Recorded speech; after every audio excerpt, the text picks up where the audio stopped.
دوستو آسمان اور زمین چینل کی اس ویڈیو میں خوش آمدید۔ واٹر سائیکل کے پہلے پارٹ میں ہم نے ایواپوریشن اور کنڈنسیشن کے بارے میں سمجھا۔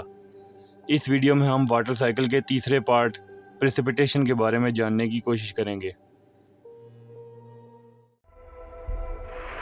It's one small step for man, one giant leap for mankind.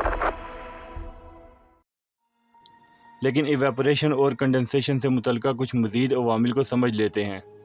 پچھلی ویڈیو میں نے بتایا تھا کہ گرم ہوا میں واٹر ویپرز کو کیری کرنے کی صلاحیت ٹھنڈی ہوا کے مقابلے زیادہ ہوتی ہے۔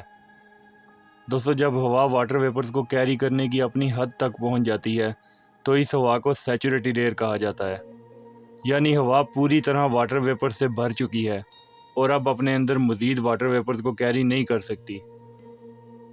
دوستو ہوا میں واٹر ویپرز کی موجودگی کو نمی یا ہیومیڈیٹی کہتے ہیں۔ جب آپ اپنے علاقے کا ٹمپریچر چیک کرتے ہیں تو آپ کو ٹمپریچر کے ساتھ ہیومیڈیٹی لیول بھی بتایا جاتا ہے، جیسے اس امیج میں ٹمپریچر 29 ڈگری سیلسیس ہے اور ہوا میں ہیومیڈیٹی لیول 82% ہے۔ اگر یہ ہیومیڈیٹی لیول 100% ہو تو اس کا مطلب ہے کہ ہوا سیچوریٹڈ ہے، یعنی ہوا مزید واٹر ویپرز کو اپنے ساتھ کیری نہیں کر سکتی۔ اس امیج میں ہیومیڈیٹی لیول 82% ہے، مطلب ہوا سیچوریشن کے کافی قریب پہنچ چکی ہے۔ اب ہوا میں واٹر ویپرز بہت کم اور آہستہ آہستہ شامل ہوں گے۔ دوستو ہوا کی یہی وہ حالت ہے جس کو ہم حبس کہتے ہیں۔ پاکستان اور انڈیا میں اس طرح کے حالات عموماً جولائی اور اگست میں ہوتے ہیں، جب ہوا سیچوریشن کے بہت قریب پہنچ جاتی ہے۔ آپ کو پتہ ہوگا کہ اس طرح کے حالات میں ہمارا پسینہ لگاتار بہتا رہتا ہے۔ اصل میں ہماری باڈی گرمی کو کم کرنے کے لیے پسینہ خارج کرتی ہے۔ یہ پسینہ ایواپوریٹ ہو کے ہوا میں شامل ہو جاتا ہے اور اپنے ساتھ باڈی کی گرمی کو بھی لے جاتا ہے۔ لیکن جب ہوا میں ہیومیڈیٹی لیول اتنا زیادہ ہو کہ ہوا سیچوریشن کے قریب پہنچ چکی ہو تو ہمارا پسینہ اتنی تیزی سے ایواپوریٹ نہیں ہو پاتا، کیونکہ ہوا میں واٹر ویپرز کو کیری کرنے کی صلاحیت تقریباً ختم ہو چکی ہوتی ہے۔ ایسے میں ہماری باڈی گرمی کی وجہ سے پسینہ خارج کرتی رہتی ہے، پسینہ ایواپوریٹ نہیں ہوتا، ہماری باڈی ٹھنڈی نہیں ہوتی، نتیجتاً اور پسینہ خارج ہوتا ہے، لیکن وہ بھی ایواپوریٹ نہیں ہوتا، لہذا ہمارا پسینہ لگاتار بہتا ہی رہتا ہے۔ دوستو اس کے علاوہ کچھ اور عوامل بھی ہیں جو ایواپوریشن اور کنڈنسیشن سے ہی جڑے ہوئے ہیں، جیسے اوس یعنی ڈیو۔ اکثر ٹھنڈی شام یا رات کو ہمیں گھر سے باہر پڑی ہوئی چیزوں پہ پانی کے چھوٹے چھوٹے قطرے محسوس ہوتے ہیں، اسی کو اوس، شبنم یا ڈیو کہا جاتا ہے۔ یہ تب ہوتا ہے جب ہوا میں موجود واٹر ویپرز کنڈنس ہو کے چیزوں کے ساتھ چپک جاتے ہیں، بالکل ویسے ہی جیسے ٹھنڈے پانی کے گلاس کے ساتھ ہوتا ہے۔ دوستو ایسا صرف ٹھنڈی راتوں کو ہی ہوتا ہے، کیونکہ دن کو ہوا گرم ہوتی ہے، مطلب ہوا میں واٹر ویپرز کو کیری کرنے کی صلاحیت زیادہ ہوتی ہے، اور جب رات کو ٹھنڈ کی وجہ سے یہ ہوا ٹھنڈی ہوتی ہے تو واٹر ویپرز کو کیری کرنے کی صلاحیت بھی اچانک کم ہو جاتی ہے۔ اس وجہ سے ایکسٹرا واٹر ویپرز گھر سے باہر پڑی ہوئی ٹھنڈی چیزوں سے ٹکرا کے کنڈنس ہو جاتے ہیں اور اوس کی صورت ان چیزوں سے چپک جاتے ہیں۔ دوستو کیا آپ نے بادل کو چھو کے دیکھا ہے؟ آپ کا جواب ہوگا نہیں، لیکن آپ بادل کو ہاتھ لگا چکے ہیں۔ دوستو جیسے اوس بنتی ہے، ویسے ہی اگر دن کے مقابلے رات کو ٹمپریچر بہت زیادہ گر جائے تو ہوا خود ہی اتنی ٹھنڈی ہو جاتی ہے کہ ایکسٹرا واٹر ویپرز ہوا کے اندر موجود ٹھنڈے دھول مٹی کے ذرات سے مل کے پانی کے چھوٹے چھوٹے قطروں میں تبدیل ہو جاتے ہیں، ویسے ہی جیسے بادل بنتے ہیں۔ لیکن یہ بادل اونچائی پہ نہیں بلکہ زمین پہ بنتے ہیں، جن کو ہم دھند یا فوگ کہتے ہیں۔ جی ہاں دوستو، دھند اصل میں بادل ہی ہے جو زمین پہ بنتا ہے۔ آپ انجانے میں ہی بادلوں میں چلتے پھرتے رہے ہیں۔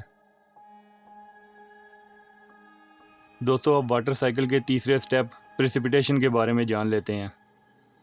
جیسا کہ میں نے آپ کو بتایا کہ بادل میں پانی کے چھوٹے چھوٹے قطرے ہوتے ہیں، لیکن یہ قطرے بھی آپس میں مل کے سائز میں بڑے ہوتے جاتے ہیں، اور جب یہ قطرے اتنے بڑے اور وزنی ہو جاتے ہیں کہ ہوا ان کو اٹھا نہیں پاتی تو پانی کے یہ بڑے قطرے بارش کی صورت زمین پہ گرنا شروع ہو جاتے ہیں۔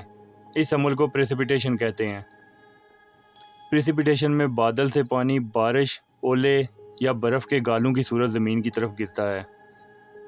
اگر بادل کے آس پاس ہوا اتنی ٹھنڈی ہو کہ بارش کے قطرے کو بادل میں سے نکلنے سے پہلے ہی جما دے تو پانی کا یہ جمع ہوا قطرہ اولے کی شکل میں زمین پہ گرتا ہے۔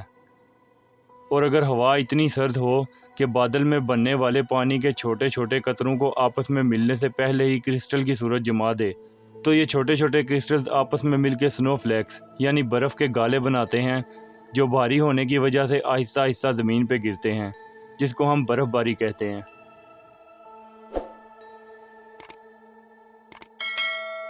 دوستو تو یہی ہے واٹر سائیکل، جس میں زمین سے پانی بہارات بن کے اوپر کو اٹھتا ہے۔ خاص طور پہ سمندر کا کھارا پانی بہارات بن کے اوپر کو اٹھنے کے بعد بارش یا برف کی صورت تازہ پانی بن کے زمین پہ واپس آتا ہے۔ یہی وجہ ہے کہ زمین پہ تازہ پانی ختم نہیں ہو رہا۔ یہ واٹر سائیکل زمین پہ اربوں سالوں سے جاری ہے۔ دوستو اب سوال یہ پیدا ہوتا ہے کہ بارش کا پانی زمین پہ گرنے کے بعد کہاں جاتا ہے؟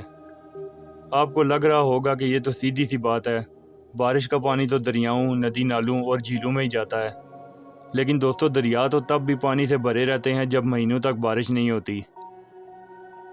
دوستو ہمارے اس پلانٹ ارتھ پہ تقریباً 90% بارش تو ہوتی ہی سمندر پہ ہے، یعنی بادلوں کا 90% تازہ پانی پریسیپیٹیشن کے دوران ڈائریکٹ سمندر میں گر جاتا ہے اور کھارے پانی کا حصہ بن جاتا ہے۔ باقی جو 10% بارش خشکی پہ ہوتی ہے، اس میں سے بھی پانی کا بہت بڑا حصہ زمین پہ گرتے ہی دوبارہ ایویپوریٹ ہو جاتا ہے۔ اس کے بعد جو بارش کا پانی بچتا ہے، اس کا بھی ایک بڑا حصہ پودے اور درخت جذب کر لیتے ہیں، جو بہت جلد ٹرانسپیریشن کی صورت ایویپوریٹ ہو جاتا ہے۔ دوستو اب جو بارش کا تھوڑا سا پانی بچا ہے، وہ بھی زمین میں جذب ہو کے زیر زمین پانی میں شامل ہو جاتا ہے۔ دریا میں صرف وہ تازہ پانی جاتا ہے جو ڈائریکٹ دریا میں گرتا ہے، یا پھر اگر اتنی زیادہ بارش ہو جائے کہ زمین پہ گرنے والا پانی ایویپوریشن کی وجہ سے سوکھ نہ سکے، پودے اور زمین اس پانی کو اتنی تیزی سے جذب نہ کر سکیں، تو بارش کا یہ پانی زمین پہ نالوں کی صورت بہنا شروع کر دیتا ہے اور آخرکار یہ پانی بہتے ہوئے دریاؤں میں شامل ہو جاتا ہے۔ لیکن سوال ابھی بھی وہی ہے کہ مہینوں بارش نہ ہونے کے باوجود دریا پانی سے بھرے کیوں رہتے ہیں؟ دوستو اب تو آپ کو پتہ ہے کہ گرم ہوا کے ٹھنڈا ہونے سے کنڈنسیشن اور پریسیپیٹیشن کا عمل ہوتا ہے، ہوا اونچائی پہ جا کے ٹھنڈی ہو جاتی ہے، اور زمین کی گرم ہوا عام طور پہ بلند و بالا پہاڑوں کی وجہ سے ہی اونچائی پہ پہنچتی ہے۔ تو دوستو کنڈنسیشن اور پریسیپیٹیشن کا عمل بھی عام طور پہ بلند و بالا پہاڑوں پہ ہی ہوتا ہوگا۔ اس کے ساتھ ساتھ آپ کو یہ بھی پتہ ہے کہ اگر ہوا انتہائی سرد ہو جائے تو پریسیپیٹیشن کے دوران پانی بارش کے قطروں کی بجائے برف کے گالوں کی صورت زمین پہ گرتا ہے۔ دوستو بلند و بالا پہاڑ تو پہلے ہی بہت اونچے ہوتے ہیں، اگر ہوا ان پہاڑوں سے بھی زیادہ اونچائی پہ پہنچ جائے تو ٹھنڈ کی وجہ سے کرسٹلز اور برف کے گالے بننا تو لازمی ہے۔ آپ کو یاد ہوگا میں نے کہا تھا کہ زمین کا 2/3 فریش واٹر تو برف کی شکل میں گلیشیئرز میں پڑا ہوا ہے۔ اس کا مطلب ہے کہ خشکی پہ پریسیپیٹیشن کا عمل زیادہ تر برف باری کی شکل میں ہی ہوتا ہے۔ دوستو بلند و بالا پہاڑوں کی یہی برف ہے جس کے پگھلنے سے پانی بہنا شروع ہوتا ہے اور دریاؤں کی شکل اختیار کر لیتا ہے۔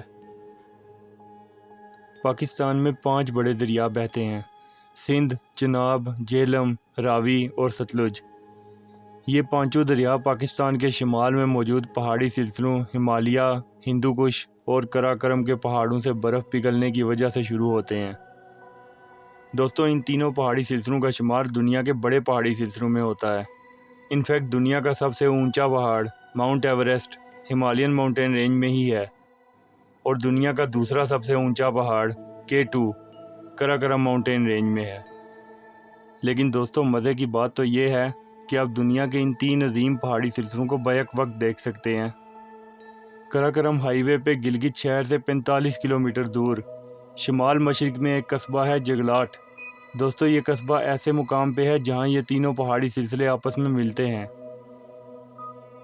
اس مقام کو junction of the 3 mightiest mountain ranges کہا جاتا ہے۔ دوستو اس ویو پوائنٹ پہ کھڑے ہو کے آپ کو تینوں ماؤنٹین رینجز الگ الگ اپنے سامنے دکھائی دیں گی۔ اس تصویر میں آپ کو درمیان میں جو دریا نظر آ رہا ہے، یہ گلگت ریور ہے، جو مزید 3 سے 4 کلومیٹر بہنے کے بعد پاکستان کے سب سے بڑے دریائے سندھ یعنی انڈس ریور میں شامل ہو جاتا ہے۔ دریائے سندھ چائنا میں تبت کی ہمالین ماؤنٹینز کی برف پگھلنے سے شروع ہوتا ہے۔ چائنا سے یہ دریا کشمیر کے لداخ ایریا سے ہوتا ہوا گلگت بلتستان میں داخل ہو جاتا ہے۔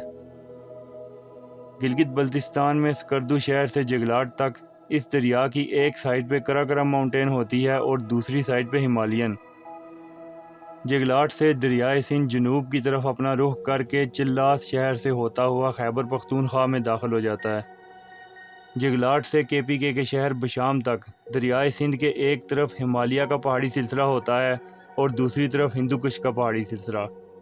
KPK میں یہ دریا بشام، تربیلا ڈیم اور پھر سوابی تک پہنچتا ہے۔ اس کے بعد پنجاب اور KPK کو دو حصوں میں تقسیم کرتا ہوا پنجاب کے شہر پیر پہائی پہنچتا ہے۔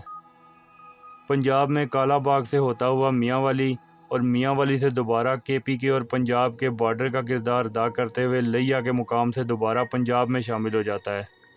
یہاں سے ڈیرہ غازی خان اور رحیم یار خان سے ہوتا ہوا صوبہ سندھ میں داخل ہو جاتا ہے۔ سندھ میں سکھر، خیرپور، لاڑکانہ اور نواب شاہ کے قریب سے ہوتا ہوا حیدرآباد پہنچتا ہے اور حیدرآباد سے خیرو چند کے مقام پر سمندر میں جا ملتا ہے۔ پاکستان کا دوسرا دریا چناب انڈیا میں درسپتی سرچو کے مقام پہ ہمالین ماؤنٹینز سے شروع ہوتا ہے۔ دریائے چناب انڈیا میں منالی اور ادے پور کے قریب سے ہوتا ہوا کشمیر میں داخل ہو جاتا ہے۔ کشمیر میں یہ دریا کشتواڑ اور کاترا سے ہوتا ہوا جموں شہر کے قریب سے پاکستان کے صوبہ پنجاب میں داخل ہو جاتا ہے۔ پنجاب میں یہ گجرات، چنیوٹ، جھنگ، ملتان اور مظفر گڑھ سے ہوتا ہوا دریائے سندھ میں شامل ہو جاتا ہے۔ پاکستان کا تیسرا دریا دریائے جہلم کشمیر کے دسا علاقے سے ہمالین ماؤنٹینز کی برف پگھلنے سے شروع ہوتا ہے۔ کشمیر میں یہ دریا سری نگر، مظفر آباد اور منگلا ڈیم سے ہوتا ہوا پاکستان کے صوبہ پنجاب میں داخل ہو جاتا ہے۔ پنجاب میں جہلم، منڈی بہاؤالدین اور جوہر آباد سے ہوتا ہوا 18 ہزاری کے مقام پہ دریائے چناب میں شامل ہو جاتا ہے۔ پاکستان کا چوتھا دریا راوی انڈیا کے علاقے بایول سے ہمالین ماؤنٹینز سے شروع ہوتا ہے۔ انڈیا میں یہ دریا برمور اور چمبا شہر سے ہوتا ہوا کمیرا ڈیم کے قریب کشمیر کے بارڈر تک پہنچتا ہے۔ یہاں سے یہ دریا انڈیا اور کشمیر کے بارڈر کا کردار ادا کرتے ہوئے رنجیت ساگر ڈیم کے بعد چک نانک کے مقام سے انڈیا اور پاکستان کے بارڈر کا کردار ادا کرتے ہوئے لاہور پہنچتا ہے۔ لاہور سے ساہیوال، چیچا وطنی اور پھر احمد پور سیال کے مقام پہ دریائے چناب میں شامل ہو جاتا ہے۔ پاکستان کا پانچواں دریا دریائے ستلج چائنا میں تبت کے ہمالین ماؤنٹینز سے شروع ہوتا ہے۔ چائنا سے یہ دریا ناکو کے مقام پہ انڈیا میں داخل ہوتا ہے۔ انڈیا میں شملہ اور لدھیانہ سے ہوتا ہوا پاکستان کے شہر قصور تک پہنچتا ہے۔ پاکستان میں قصور، بھاول نگر اور بھاول پور سے ہوتا ہوا علی پور کے قریب دریائے چناب میں شامل ہو جاتا ہے۔ دوستو اب آپ سمجھ گئے ہوں گے کہ دریاؤں میں پانی پہاڑوں کی برف پگھلنے سے آتا ہے، وہی برف جو واٹر سائیکل کے دوران پہاڑوں پہ برف کے گالوں کی صورت میں گری ہوتی ہے۔ سردیوں میں یہ برف بہت آہستہ اور گرمیوں میں بہت تیزی سے پگھلتی ہے۔ یہی وجہ ہے کہ سردیوں میں دریاؤں میں پانی کم ہوتا ہے اور گرمیوں میں زیادہ۔